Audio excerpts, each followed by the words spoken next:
அடுத்தது நீங்கள் யாரை கூப்பிடுவீங்கன்னு எனக்கு தெரியும். நிக்கில் முருகன் உட்பட்ட பத்திரிகை மற்றும் ஊடக நண்பர்கள் எல்லாருக்கும் என்னுடைய பணிவான வணக்கம். அவர் தான் அப்படி ஆரம்பிங்கன்னு சொன்னார் எனக்கு. டீன்ஸ் இதனுடைய அந்த லேட்டஸ்ட்டு ஒரு படம். நான் முதல்ல மற்ற ஃபங்க்ஷனுக்கெலாம் போகும்போது நிறைய ப்ரிப்பேர் பண்ணிட்டு போவேன், என்ன பேசுகிறதுன்னு சொல்லிட்டு. என்னுடைய ஃபங்க்ஷனில் அந்த ஃபங்க்ஷனை நான் எப்படி பண்ணுறதுங்கிறதே எனக்கு ஒரு பெரிய ப்ரிப்பரேஷனாக இருக்கும். ஒரு 3 நாள் தொடர்ந்து இதையே பண்ணிகிட்ருப்போம். தமிழ் சட்டையை பார்த்துருப்பீங்க நீங்கள், எனக்கு தெரியும். இது வந்து கலைஞருடைய அந்த 100ஆண்டு விழாவில் பேசுகிறதுக்காக ஸ்பெஷலாக தச்சு எடுத்துகிட்டு போனேன். சில மேடையில் நமக்கு வாய்ப்பு கிடைக்காது.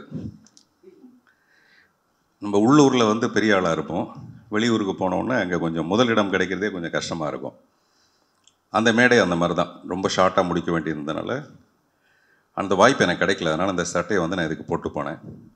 நான் மட்டுமே இல்லை, பெரிய பெரிய ஸ்டார்ஸ் உட்பட பார்த்தீங்கன்னா வேறு ஒரு இடத்துக்கு போய் முதல் வரிசையில் நமக்கு இடம் கிடைக்குமாங்கிறதே ஒரு பெரிய பிரச்சனையாக இருக்கும். நான் சொல்கிறது புரியும்னு நினைக்கிறேன். அதனால் நான் எனக்குன்னு ஒரு தனி இடத்தை நானே ஏற்பாடு பண்ணிக்கணும்னு ஆசைப்படுவேன். புதிய பாதையிலிருந்து இது வரைக்குமே பெரிய ஸ்டார்ஸை வச்சு படம் எடுக்கணுன்னோ அந்த மாதிரிலாம் இல்லாமல், ரொம்ப இந்த சினிமா மேலே இருக்கிற ஒரு காதலில் கிட்டத்தட்ட 33-34 வருஷமாக இப்போ எல்லோரும் சொன்ன மாதிரி ரொம்ப வித்தியாசமாக யூனிக்காக இது எல்லாமே வந்து வேறு வேறு வார்த்தைகள் அவ்வளோதானே தவிர, இந்த சினிமாவுக்குள்ளே நம்ம நிரந்தரமாக இருக்கிறதுக்கு என்ன பண்ணுறது. அப்போது வித்தியாசமான ஏதோ ஒரு முயற்சிகளை மற்றவங்க பண்ணதை விட வேறு ஒன்று பண்ணோம்னா டெஃபினட்டாக அதுக்குன்னு ஒரு அங்கீகாரம் இருக்கும் அப்படிங்கிற ஒரு எண்ணத்தில் ஒத்த செருப்பு மாதிரியோ இரவு நிழல் மாதிரியோ படம் பண்ணிவிட்டு இப்போ நான் டீன்ஸில் வந்து இறங்கியிருக்கேன். இந்த படம் வந்து இந்த ஃபஸ்ட் லுக்கை பார்த்த உடனே நிறைய பேருக்கு பயங்கர, நான் தேட்டராக போனேன். இதுதான் ஃபஸ்ட்டு டைம் இந்த ஃபஸ்ட் லுக்கை வந்து ஸ்க்ரீனில் ரிலீஸ் பண்ணால் எப்படி இருக்கும் அப்படின்னா, அதுக்கு வந்து சென்சார் சர்டிஃபிகேட் வேணும்னாங்க. ஒரு நாள் ராத்திரி உடனடியாக சென்சார் போர்டு ஆஃபீஸர்கிட்ட கேட்டேன். அவர் சொன்னார், இந்த மாதிரி இது வரைக்கும் சென்சார் சர்டிஃபிகேட் யாருமே வாங்கி ரிலீஸ் பண்ணதில்லை அப்படின்னு. நான் பயங்கர குஷி ஆகிட்டேன். இது வரைக்கும் யாருமே பண்ணதில்லைன்னா அதை நம்ம பண்ணணும் அப்படின்னு அந்த சென்சார் சர்டிஃபிகேட்டை வாங்கி ஸ்க்ரீனில் ரிலீஸ் பண்ணேன். அதுக்கு தான் இந்த வேர்ல்டு புக் ஆஃப் ரெக்கார்ட்ஸோட ரெகக்னைசேஷன். அதுக்கு ரொம்ப நன்றி மிஸ்டர் கிறிஸ்டோஃபர் டெய்லருக்கு. எனக்கு இது முன்னாடி தெரிஞ்ச ஒரே டெய்லர் எலிசபெத் டெய்லர் தான். இப்போ தான் எனக்கு கிறிஸ்டோஃபர் டெய்லர் தெரியுது. அவர் டெய்லர் கொஞ்சம் லேட் பண்ணிட்டார் போல இருக்கு, அதனால் லேட்டாக வந்திருக்கார். நீங்கள் யாராவது ஒருத்தர் அப்புறமெல்லாம் ட்ரான்ஸ்லேட் பண்ணிங்க. மேடம் அவர்களுக்குமே என்னுடைய நன்றி, என்னுடைய நண்பர் விவேக் அவர்களுக்கு நன்றி. இந்த படம் நான் செய்கிறதுக்கு ரொம்ப முக்கியமான காரணம், எனக்கு முன்னாடி பேசின திரு கால்டுவெல் வேல் நம்பி அவர்கள், தம்பி ரஞ்சித், இன்னும் 2 பேர் இருக்காங்க, மிஸ்டர் பாலா சுவாமிநாதன், டாக்டர் பிஞ்சி ஸ்ரீனிவாசன். இவங்க ஒரு 4-5 நண்பர்கள். என்னுடைய இரவு நிழலுக்கும் அவங்க தான் தயாரிப்பாளர்கள். அதில் வந்து ஒரு மிகப்பெரிய லாபமாக அந்த படம் அமையலை. ஒரே லாபம் எனக்கு என்ன பெரிய சந்தோஷமாக இருந்ததுன்னா, ஒரு சிங்கிள் ஷார்ட் ஃபிலிம், உலகத்தில் இது வரைக்கும் யாரும் முயற்சி பண்ணாத ஒரு நான் லீனியர் ஃபிலிம் நான் எடுக்கணும்னு ஆசைப்பட்டேன். அதுக்கு பின்னணியில் பேஷன் யாருக்கு வேணாலும் இருக்கலாம், கனவு யாருக்கு வேணாலும் இல்லை. கண் இருக்கிறவங்களுக்கெல்லாம் கனவு இருக்கும். ஆனால் அந்த கண்ணுக்கு ஒரு ஒளியாக அந்த படத்துக்கு பின்னாடி பொருளாதாரமாக இந்த ஒரு 5 நண்பர்கள், டாக்டர் பிரபாகர்னு ஒருத்தர் இருந்தார். அந்த படம் வந்து மிகப்பெரிய வெற்றி அடைஞ்சு மிகப்பெரிய லாபமாக, இந்த உலகமே எப்படின்னா பணம் மட்டும்தான். உலகத்தில் பணத்தை விட பெரிய விஷயம் நிறைய இருக்கும், ஆனால் அது எல்லாத்தையும் பணத்தால் தான் வாங்க முடியும்.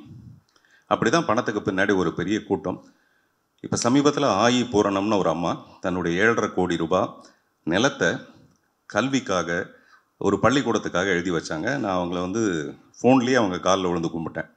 இப்படிப்பட்ட மனிதர்கள்லாம் பார்க்குறது கஷ்டம்ன்ட்டு. என்னை விட அதிகமான பேஷன் வந்து திரு கால்டுவெல் வேல் நம்பிக்கும் ரஞ்சித்துக்கும் இருந்ததுனால தான் மறுபடியும் இந்த டீன்ஸுங்கிற ஒரு படத்துக்கு அவங்க தயாரிப்பாளர்களாக வந்திருக்காங்க. இப்போ இந்த படத்தை என்ன விலைக்கு விற்க முடியும், எவ்வளோ லாபம் வரும், அது எதுவுமே அவங்களுடைய எதிர்பார்ப்பு கிடையாது. என்னுடைய கனவுக்கு ஒத்துழைக்கணும், அவ்வளோதான். ஸோ அதனால் அவங்களுக்கு காலத்துக்கு நான் நன்றி சொல்லலாம்.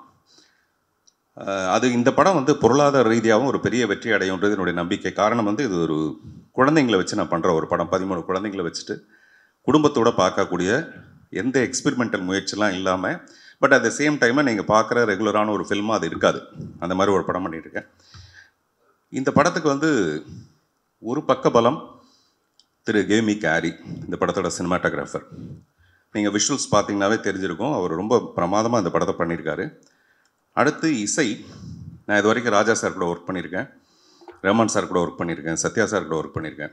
பட் இமான் சாரோட ஒர்க் பண்ணணுங்கிறது எனக்கு ரொம்ப ஆசை. நான் ரொம்ப நாளாக அதை ட்ரை பண்ணேன். ஏதோ ஒரு காரணம், மைனாலாம் படம் பார்த்துட்டு 4 ஃப்ரேம்ஸில் கீழே நின்று மிஸ்டர் உதயநிதி ஸ்டாலினுக்கு வந்து ஃபோன் பண்ணி இந்த படத்தை நீங்கள் வாங்கியே தரணும்னு சொல்லி அவரை வரவழைச்சி படம் காட்டினேன். அவர் இப்போ சொன்னார், ஒரு காதலிக்கு தான் இந்த மாதிரி பண்ணுவாங்க. என் காதல் அங்கேருந்து ஆரம்பித்தது இமான் மேலே. அப்போ ஆரம்பித்த காதல் அது இது வரைக்கும் நீண்டு இப்போ தான் நாங்கள் 2 பேரும் ஒரு கல்யாணம் பண்ணிட்டு குடும்பம் நடத்துகிற லெவலில் ஒரு 7 பிள்ளைங்க பிறந்திருக்கு. நான் சொல்கிறது 7 பாட்டு. இத்தனைங்க நாங்கள் நிறைய நைட்டில் ஒர்க் பண்ணுறவர் கிடையாது அவர். அதனால் எங்களுக்கு ஃபஸ்ட் நைட்டாக இல்லாமல் எல்லாம் ஃபஸ்ட்டு டேவாகவே நடந்துருந்துருக்கு இவ்வளோ நாளாக. அதில் எனக்கு அவர் மேலே இருக்கிற இப்போ நான் ராஜா சார் கூட ஒர்க் பண்ணிவிட்டு ரஹ்மான் சார்க்கெலாம் ஒர்க் பண்ணிவிட்டு நான் நிறைய பேரோட இருந்து வாழ்ந்துட்டு வந்திருக்கேன் இல்லையா. அதனால் எனக்கு தெரியும் ஒவ்வொருத்தர் என்னென்ன பண்ணுவாங்க, இமான் சார் எப்படி ஒர்க் பண்ணுவாருன்னு. என்னை விட ஒரு 10 மடங்கு 12 மடங்கு அந்த லிரிக்ஸ் மேலே ரொம்ப பயங்கரமாக கவனம் செலுத்தி இந்த லிரிக்ஸ் வந்து தேயாமல் அந்த பாட்டு எவ்வளோ சிறப்பாக வரலாம். அப்புறம் அவரே சொன்னார், நானே கொஞ்சம் விட்டுட்டா கூட அவர் விடாமல், அல்லது அவரே விட்டால் கூட நானும் கொஞ்சம் விடாமல், அந்த மாதிரி 2 பேரும் ரொம்ப ஒரு பியூட்டிஃபுல் தம்பதிகளாகவே நாங்கள் இந்த படத்தில் வாழ்ந்திருக்கோம். ரொம்ப ரொம்ப சந்தோஷமாக இருந்தது. நான் அடுத்த படத்துக்கு வேறு மியூசிக் டைரக்டர் நான் முன்னாடி நினச்சிருந்தேன் இந்த படம் ஆரம்பிக்கிறதுக்கு முன்னாடி. இப்போ இந்த நினப்பு இப்போ மாறிப்போச்சு. அது வந்து அவர் ஏற்படுத்தின ஒரு விஷயம். அவர் அதை நினச்சி அவர் எதிர்பார்த்து செய்யலைனா கூட இப்போ எனக்கு ஒரு பயங்கர ஈடுபாடு. இன்னும் ஒரு 10 பாட்டு. அப்புறம் இப்போ இந்த படத்தோட பேக்ரவுண்ட் ஸ்கோர் எப்படி வரப்போகுதுங்கிறது எனக்கு ஒரு பயங்கர க்யூரியாசிட்டி. இமான் சார்கிட்ட வந்து எனக்கு ரொம்ப பிடிச்ச விஷயம், அவர் வந்து ஒரு சிறந்த தந்தையாக இருக்கார். இப்போ அவர் பேசும்போது கூட அவர் மட்டும் இல்லை, அவருடைய தந்தையும் அப்படி தான் 3 குழந்தைகளும் நல்லா இருக்கணும்னு வேண்டிக்கங்க அப்படின்னு சொன்னார். அதோட அர்த்தம் என்னன்னு எனக்கு தெரியும் நல்லா. நானும் 3 குழந்தைக்கு அப்பா தான். இமான் சாருடைய அப்பாவை வந்து நம்ம இந்த நேரத்தில் ரொம்ப பாராட்டணும். இந்த படம் பண்ணுறதுக்கு ரொம்ப முக்கியமான காரணம் அவர். என்னெல்லாம் ஒரு மியூசிக் டைரக்டருக்கும் நமக்கு நடுவில் என்னெல்லாம் பிரச்சனை வருமோ அந்த எந்த பிரச்சனையும் வராமல் அவர் பார்த்துக்கிட்டதுக்காக அவருக்கு நன்றி. அவருடைய 3 குழந்தைகளும் சிறப்பாக இருக்கணும். அவரே சொல்லும்போது சொன்னார், சில பிறந்தநாள் ரொம்ப சந்தோஷமாக இருக்கும், சில நாட்கள் வந்து சோகமாக இருக்கும் அப்படின்ட்டு.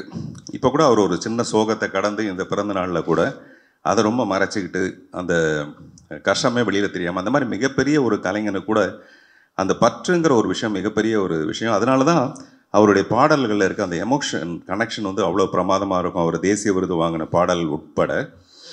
ஸோ அப்படி இமானோட நான் ஒர்க் பண்ணுறது ரொம்ப ரொம்ப சந்தோஷம். இன்னும் அவரை பற்றி நிறைய பேசுகிறதுக்கான நிறைய மேடைகள் இருக்குது. அப்புறம் இந்த விருது வந்து எனக்கு ரொம்ப மகிழ்ச்சி. அப்புறம் ஒரு படத்தோட ஆரம்பத்திலே இந்த மாதிரி உலக லெவலில் அது ரெகக்னைஸ் ஆகிறதுங்கிறது ரொம்ப ரொம்ப ஒரு பெரிய உத்வேகத்தை கொடுத்துருக்கு. விரைவில் இந்த படம் திரைக்கு வரும். இது வரைக்கும் பத்திரிகை நண்பர்கள் எல்லாருமே வந்து ஊடக நண்பர்கள்லாம் நான் என்ன பண்ணாலும் அதுக்கு ஒரு மிகப்பெரிய அக்கறையோடு அதுக்கு ஒரு இம்பார்ட்டன்ஸ் கொடுத்து நீங்கள் பண்ணிகிட்ருக்கீங்க. உங்கள் எல்லாருக்கும் என்னுடைய மனப்பூர்வமான நன்றி. வேறு ஏதாவது விட்டு போச்சா நிக்கில்? ஒன்றும் இல்லை. ஓகே, நான் பாலிடிக்ஸ் எதுவுமே பேசவில்லை என்பதை அமைதியுடன் தெரிவித்துக் கொள்கிறேன். நன்றி, வணக்கம். இந்த படத்தில் வந்து 13 குழந்தைங்க தான் ஹீரோ ஹீரோயின் எல்லாமே இருக்காங்க. ஸோ அவங்களுக்கு ஒரு ஸ்பெஷல் மேடை, அந்த மேடையில் அவங்க எல்லாரையும் நான் அறிமுகப்படுத்த போகிறேன். அவ்வளோதான்.